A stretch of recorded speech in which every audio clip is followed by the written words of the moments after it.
janvier. Le 9 janvier et ça passe vite.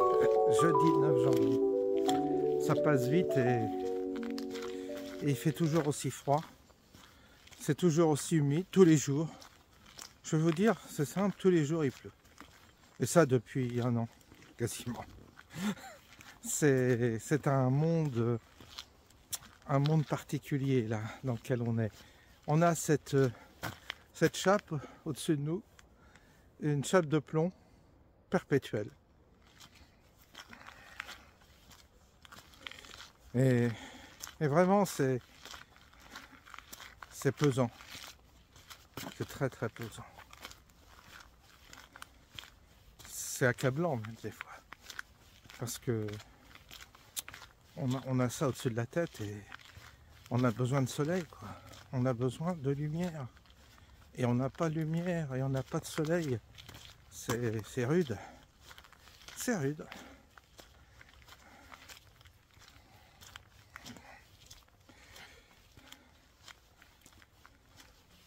C'est comme ça. C'est à l'image des temps que l'on vit.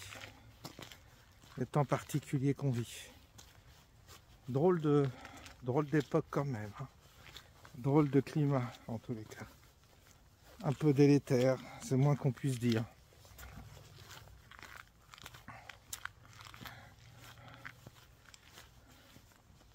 C'est tendu, hein. C'est très très tendu. Très tendu. Je sais pas comment l'Europe va se sortir de ce guêpier. Alors, c'est bien parce qu'ils ont tous, ça y est, que tu tournes à droite ou à gauche, ils ont des éclairs partout. Alors Poutine c'est éclair, maintenant Trump c'est éclair, Elon Musk c'est éclair. Ils réduisent toutes les personnes qui pensent pas comme la doxa, c'est éclair. C'est simple. Alors on va être entouré de éclairs partout. Et puis nous on est, on est au-dessus de tout ça. On est pour la démocratie. Nous on est pour la liberté d'expression à géométrie variable, toujours pareil. Alors là, il y a un mouvement aux États-Unis qui est en train d'être initié par Elon Musk, qui ouvre les vannes de la liberté d'expression. Où ça va nous conduire, je ne sais pas. Est-ce qu'on y croit? On a du mal à y croire, tellement on a été traumatisé par tous ceux qui nous ont censurés, qui ont voulu nous fermer notre gueule. Eh bien, là, un vent de liberté semble souffler du côté de l'Amérique, grâce à Trump et grâce à Elon Musk, qui a une puissance de feu extraordinaire, évidemment. Alors, ils sont en panique totale. Les Bretons, tout ça, ils sont en panique. La hyène, tous ces courants qui nous ont tenus en laisse pendant des années et des années, qui eux-mêmes sont des apparatchiks de l'Europe, du système, eh bien, ils sont paniqués. Vous vous rendez compte, les gens vont pouvoir s'exprimer librement. On va pouvoir dire qu'on n'aime pas le wokisme. On va pouvoir dire qu'on n'aime pas le côté transgenre. On va pouvoir dire qu'on n'aime pas, que c'est quelque chose qu'on n'a pas envie. Que les enfants transgenres, on veut pas. Et ça, on va pouvoir le dire sans être poursuivi, sans être censuré. C'est une nouvelle liberté qui nous est donnée. On va même pouvoir dire que le Covid, eh bien, c'est une arme biologique. On va même pouvoir dire que le vaccin, c'est un poison. On va pouvoir tout dire. Et ça va faire mal. On va pouvoir révéler des choses dont on ne pouvait pas parler parce qu'on était immédiatement censuré, immédiatement classé dans les fameux complotistes. Alors évidemment, ça effraie toute la clique qui a participé à ce système. Et ils ont quoi? Ils n'ont qu'une crainte, c'est qu'on dévoile leur propre turpitude, évidemment, et que les langues se délient. Ils ont la trouille. C'est pour ça qu'ils sont en panique totale. Alors ils veulent interdire, t'as Breton là, qui veut interdire X. Et puis, et puis ils veulent mettre... en Europe, il faut que ça continue la censure. Surtout pas de liberté. Il ne faut pas que les gens puissent parler. Il ne faut pas que les gens révèlent. Il ne faut pas que les gens s'expriment. C'est ça la mentalité de ceux qui nous dirigent. Et donc, eh bien, c'est fini. Ça va être fini. C'est-à-dire qu'on n'aura pas le choix. Vous serez obligé d'entendre des voix discordantes, ceux qu'on n'a pas entendus jusque-là, et ils vont pouvoir s'exprimer, pouvoir parler. Tous ceux qui ont été marginalisés, qui ont été censurés, qui se sont pris des strikes, tout ça, ils vont pouvoir continuer à parler, coûte que coûte. Parce que, effectivement, il va falloir qu'on lève le voile sur toutes les turpitudes, la corruption de toutes nos élites qui ont qui se sont bien engraissées, qui ont bien profité du système, aux dépens évidemment du petit peuple qui lui trinque et trinque de plus en plus. Alors, évidemment, ça ne va pas se faire en un jour, mais il y a le mouvement. Et pour Facebook, c'est pareil. Zuckerberg, là, je ne sais pas si ça se prononce comme ça, eh bien, pareil, il a changé son fusil d'épaule. Il est allé voir Trump, et puis il a fait amende honorable en disant que oui, en fait, on l'avait obligé à tout censurer. Et maintenant, la vérité peut être dite enfin sur les effets secondaires, tout ça. Et alors, tous ceux qui ont, évidemment, tous ceux qui ont collaboré avec le système qui consistait à mettre en place un programme programme de destruction de l'humanité, eh bien tous ces gens-là vont être effectivement, ils vont être dénoncés par simplement la liberté d'expression. La liberté d'expression va ouvrir des possibilités incroyables. Parce que, comme je vous dis, les langues vont pouvoir se délier et on va pouvoir parler de choses dont on ne pouvait pas parler. Donc c'est bien, qu'est-ce que vous voulez que je vous dise? Alors peut-être qu'on se fait des illusions, peut-être qu'il y aura le revers de la médaille, mais pour l'instant, c'est une opportunité pour nous de pouvoir enfin nous exprimer sur tout cela. Et on ne va pas se gêner. On ne va pas se gêner de la liberté qui nous est donnée pour justement révéler tout ce qui ne va pas dans notre monde. Et puis un jour viendra, là c'est pas encore le moment, mais un jour viendra où des choses un peu dégueulasses vont également être révélées. Toutes les saloperies qu'on peut faire aux enfants. Ça va aussi un jour venir. Et là ça va faire mal parce que je pense qu'il y a beaucoup de nos élites qui sont plus ou moins, qui ont des perversités et sur lesquels il y a des dossiers. Et ça va sortir aussi. Et là, ils ont la trouille, ils ont peur. C'est pour ça qu'en Angleterre, ils ont refusé, les députés, de faire une enquête sur le gang des Pakistan. On parle de centaines de milliers, 250 000. C'est un chiffre qui est sorti, il y en a qui disent moins, plus, sur les enfants qui ont été violés et qui ont été torturés par ces gangs de Pakistanais qui ont fait des choses horribles. Mais vous allez voir que l'Ukraine, on va voir qu'il y a du trafic d'enfants, on va voir qu'il y a de la pédophilie, on va voir que l'Ukraine est une marmite dégueulasse d'où sortent plein de saloperies. Le fils de Biden, c'est un salopard, c'est un pédo aussi. Et tout ça a été passé sous silence, tout ça a été étouffé. Ça va sortir. Epstein, pardon, j'arrive pas à prononcer ces mots de merde, et ces noms de merde. Et du coup, pareil, il va y avoir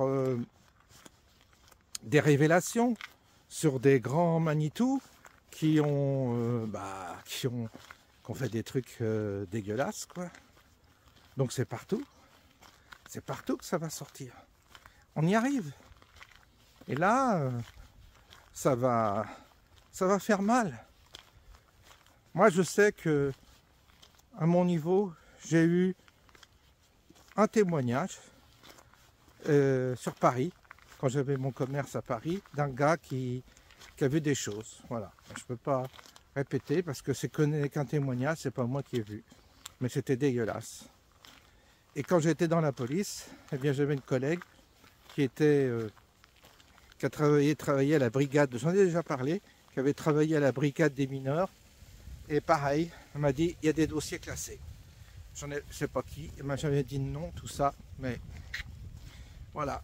Donc, il y a des dossiers classés qui sont dans les tiroirs et qui un jour seront peut-être sortis de leur tiroir et on s'apercevra que des personnages qui ont passé toute leur vie à taper sur le christianisme, toute leur vie qui ont combattu justement Le Pen, toute leur vie qui ont fait soi-disant bonne figure en disant que c'était pour le vivre ensemble, pour la tolérance et tout ça, on verra qu'en réalité ces gens-là sont des vraies saloperies, sont des criminels en fait. Mais qu'ils ont, de toute façon, les grands donneurs de leçons, les grands donneurs de morale, en général, ça sent pas bon. Bah, vous voyez de quoi je veux parler, eh bien c'est pareil, un jour ça sortira. Alors peut-être pas de leur vivant, mais ça sortira. Et là, vous serez tous écœurés. Vous serez écœurés parce que ça dépasse l'entendement. Ça dépasse même ce que vous pouvez imaginer. Mais ça va sortir. C'est obligé que ça sorte parce qu'il y a un moment donné où il faut que les vérités sortent. Alors, et là, ça va être comme un tsunami de merde qui va nous envahir tous et qui va faire qu'on va être obligé de retrouver une forme de verticalité pour échapper à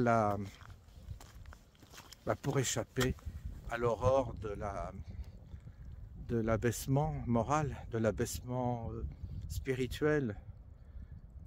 Il va y avoir, on va être confronté à notre propre nature humaine. Déjà, on le voit, la nature humaine recèle en elle des monstres. Et ces monstruosités, quand elles vont être révélées et quand on va voir que nos élites sont en réalité monstrueuses, eh bien ça va faire mal parce que le peuple va se dire, ben c'est pas vrai, c'est pas possible.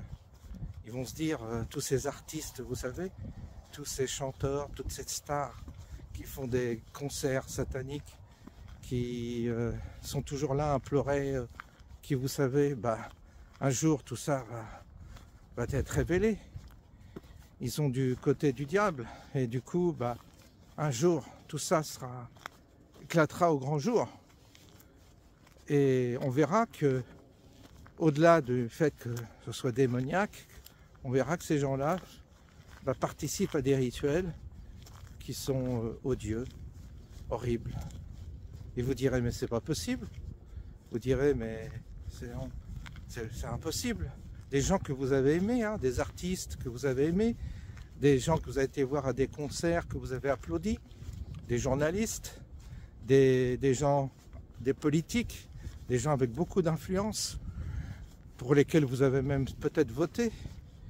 Eh bien, quand vous découvrirez tout, vous serez comme une femme trompée, vous serez cocu de tout un système que peut-être certains d'entre vous ont soutenu, ont cru, et vous direz, mais c'est pas possible, c'est trop. Voilà ce qui nous attend, des révélations, comme j'en ai eu dans l'église, des révélations odieuses. Eh bien, ça va suivre. Il n'y a pas que l'église, il y a bien d'autres domaines. Alors c'est sûr que l'église a eu son lot de saloperies, mais ça c'est fait. Maintenant, ça va être toutes les institutions honorables qui vont être souillées par la vérité. Parce que la vérité, évidemment, c'est comme un projecteur. Et le projecteur, bah, il est sur tout ce qu'on a, tout ce sur quoi on a fermé les yeux. Vous savez, quand on est soi-même, quand on part avec notre candeur quand on est élevé d'une certaine manière, avec certaines valeurs, et puis qu'on grandit dans une forme d'équité, pas d'équité, mais d'éthique. Enfin, quand on grandit avec un sens de ce qu'est la vérité et avec un idéal, on gravit ensuite les échelons de la vie, et à chaque fois qu'on passe un échelon, on est déçu, parce que là où on met un espoir, là où on estime qu'il y a quelque chose, eh bien à chaque fois on est déçu. C'est ce qui nous rend parfois amers, qui nous rend triste, qui nous rend évidemment, comme diront certains, négatifs. Mais c'est le cheminement que l'on fait dans cette réalité qui nous mène de déception en déception et qui nous met face à une vérité difficile, très difficile. Alors les galères qu'on a connues, les difficultés qu'on a connues autour de nous, parce que à chaque fois on refusait des injustices, parce qu'on refusait des choses mauvaises, eh bien ça nous a souvent, ça a été souvent un obstacle à notre vie professionnelle, un obstacle dans nos vies tout court, parce qu'on dérange, et le système n'aime pas qu'on le dérange. Ah, le système, il voudrait que ça dure, que ça continue. Quand je parle du système, c'est toute comment dire, toute la mécanique qui détient, qui tire les ficelles de tout. Alors, évidemment que on est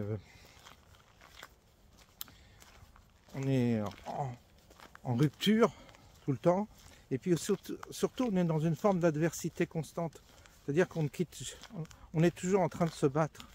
On ne peut pas, si vous voulez, lâcher l'affaire. On est toujours en train de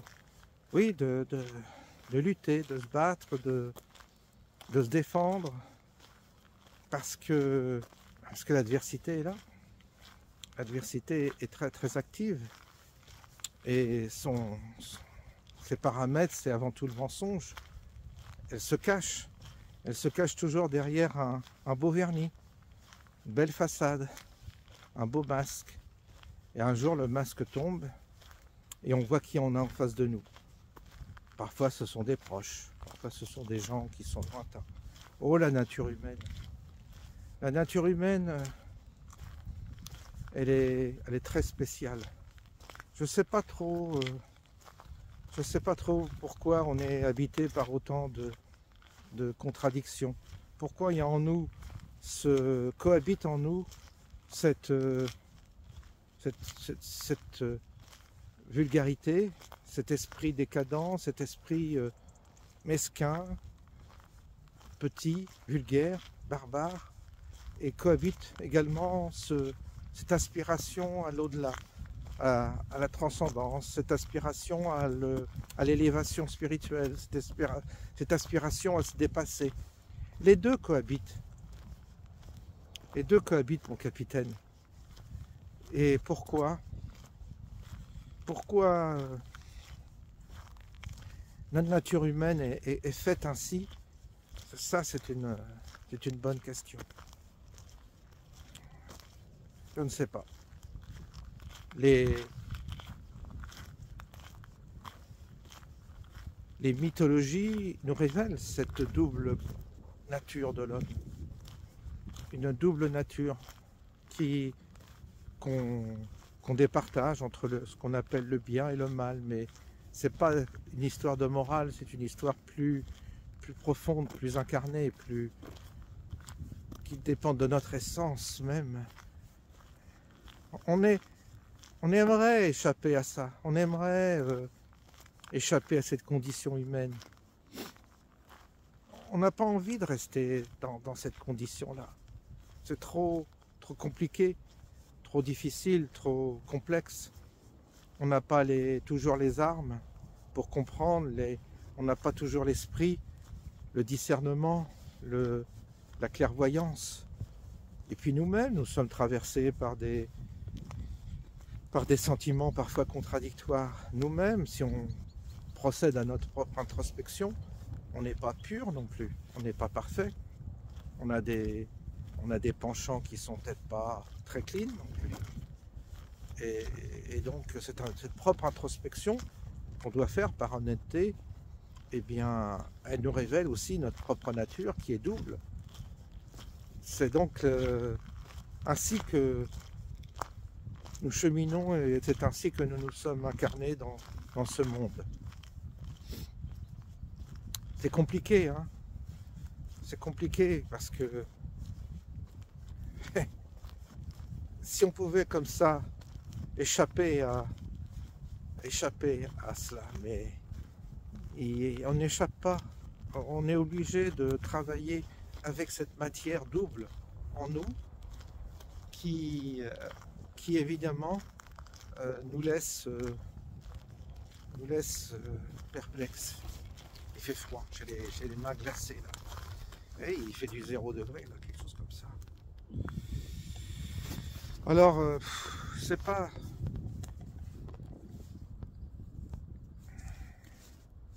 Je sais pas ce que je peux vous dire. Il fait vraiment froid, j'ai les mains glacées. Pour ça, je mets les gants.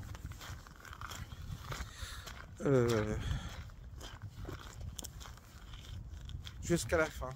Jusqu'à la fin. Alors, c'est tout le sujet. Comme on est habité par nous-mêmes une forme de monstre intérieur, eh bien, on essaie de trouver un bouc émissaire pour exorciser le monstre qui dort en nous. C'est tout le sujet donc de l'objet. C'est tout le sujet du bouc émissaire, justement. Le bouc émissaire, c'est ça. Et c'est pour ça qu'il faut toujours un bouc émissaire dans la famille, dans la communauté, un bouc émissaire dans le bureau où vous travaillez ou dans l'usine où vous êtes. Remarquez bien autour de vous.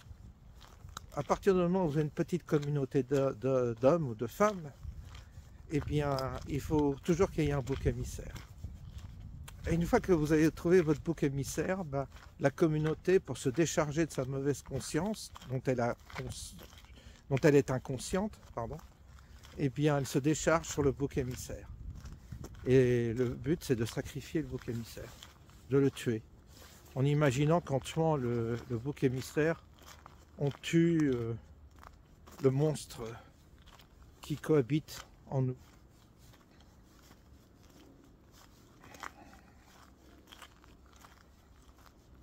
La dualité, elle est là.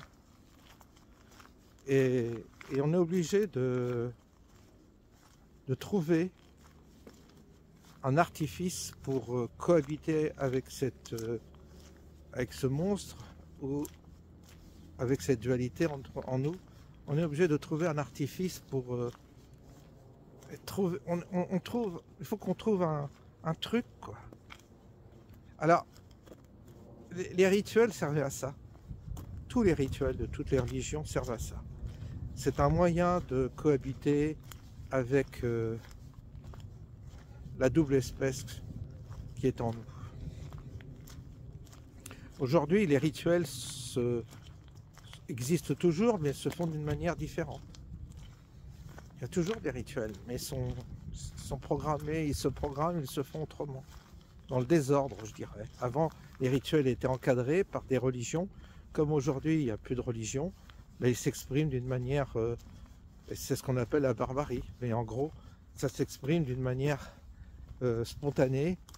Et comme on a vu, place de la République. Il leur faut un bouc émissaire. Et leur bouc émissaire à toute cette bobocratie, c'était Jean-Marie Le Pen. Ils avaient besoin d'un bouc émissaire. Donc ils ont fantasmé le bouc émissaire pour se déculpabiliser de leur propre monstre intérieur. C'est le processus bien connu du bouc émissaire.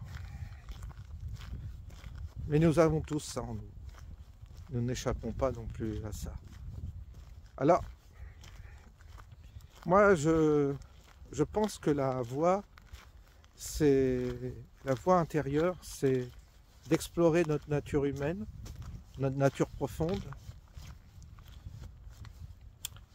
Il faut aussi qu'on explore notre âme, la nature de notre âme, et on a besoin de s'informer auprès de notre âme sur le moyen de coexister avec l'autre partie de nous-mêmes qui nous fait peur. Si on arrive à faire ce travail individuel, ça va rejaillir sur le collectif. Et sur le collectif, il y aura peut-être un effet. Mais ça se diffuse, ça ne s'impose pas. Et pour ça, ça demande vraiment d'y travailler, chacun sur sa nature, sa double nature.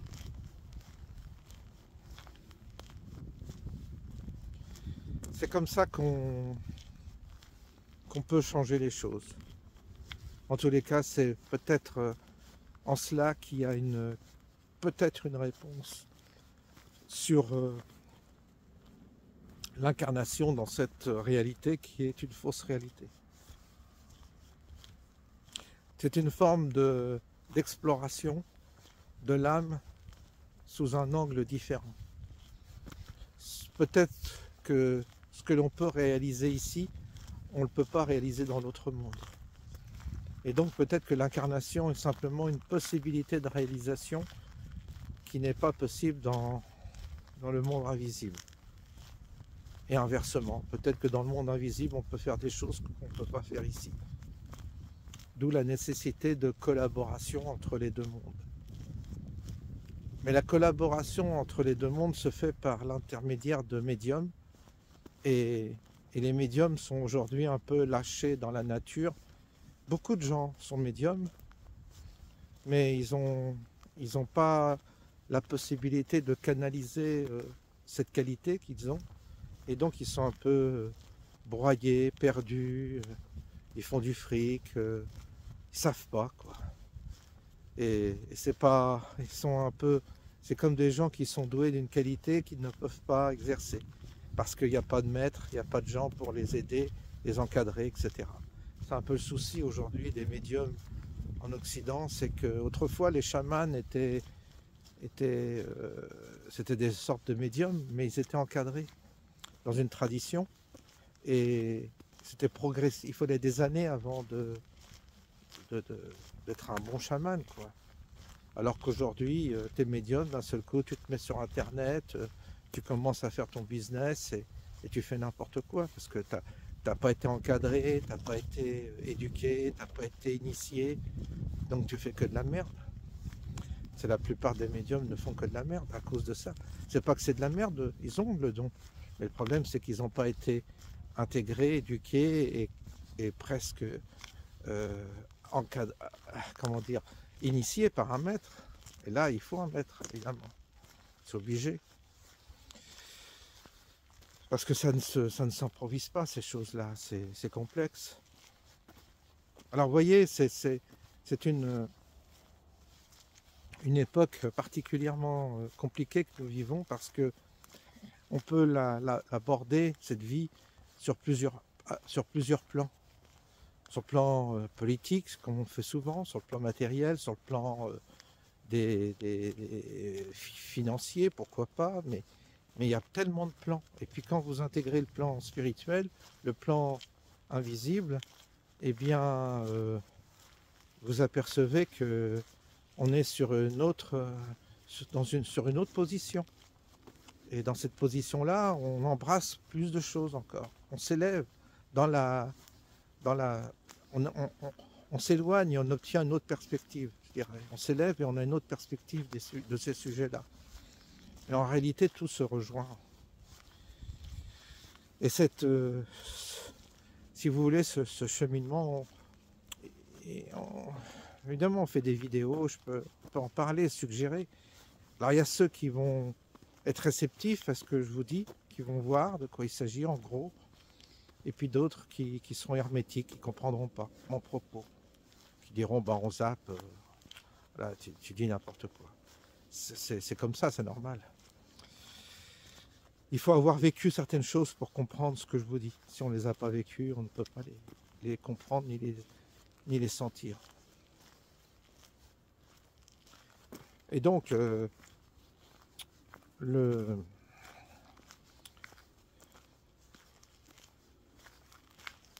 l'ingrédient, si vous voulez, l'ingrédient de cette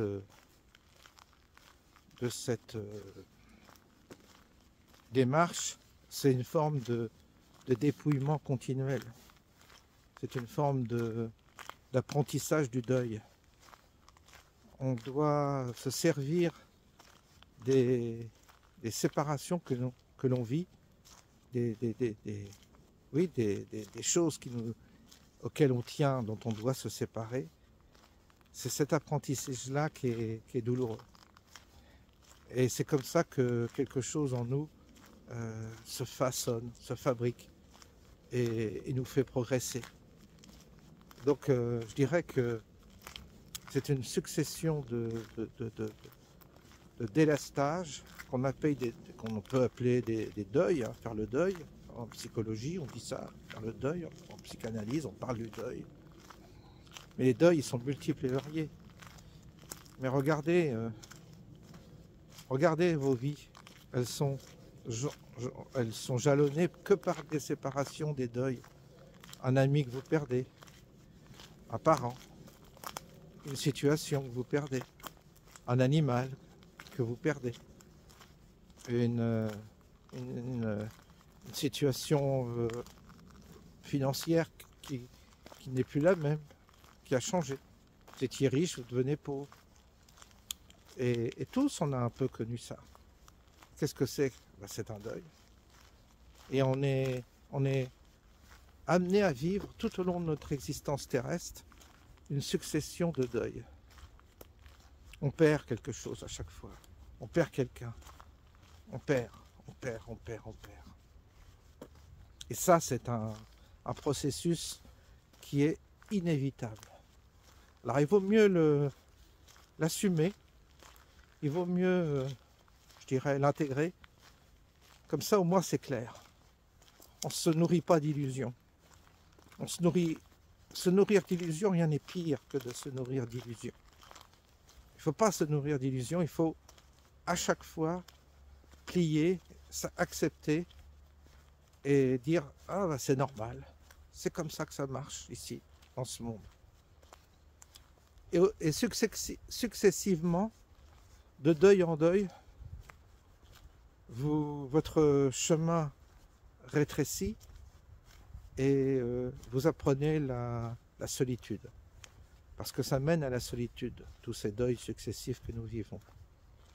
Et la solitude, la vraie solitude, c'est le miroir, c'est qu'on est face à soi. Et là, c'est le dernier pas à faire. C'est ce pas-là qu'il faut aller. C'est-à-dire qu'on doit, d'étape en étape, on doit aller vers ce destin. Et ce destin, c'est un destin, un destin difficile. Un destin où on se retrouve seul face à l'éternité. Et là, on devient... quelque chose se passe. Quelque chose se produit. C'est l'étape finale. C'est l'étape ultime. Seul face à l'éternité. Et on passe ou pas. Voilà les amis, bah écoutez, on se voit plus. Je vous souhaite une bonne soirée sur ce. Et on se dit à bientôt.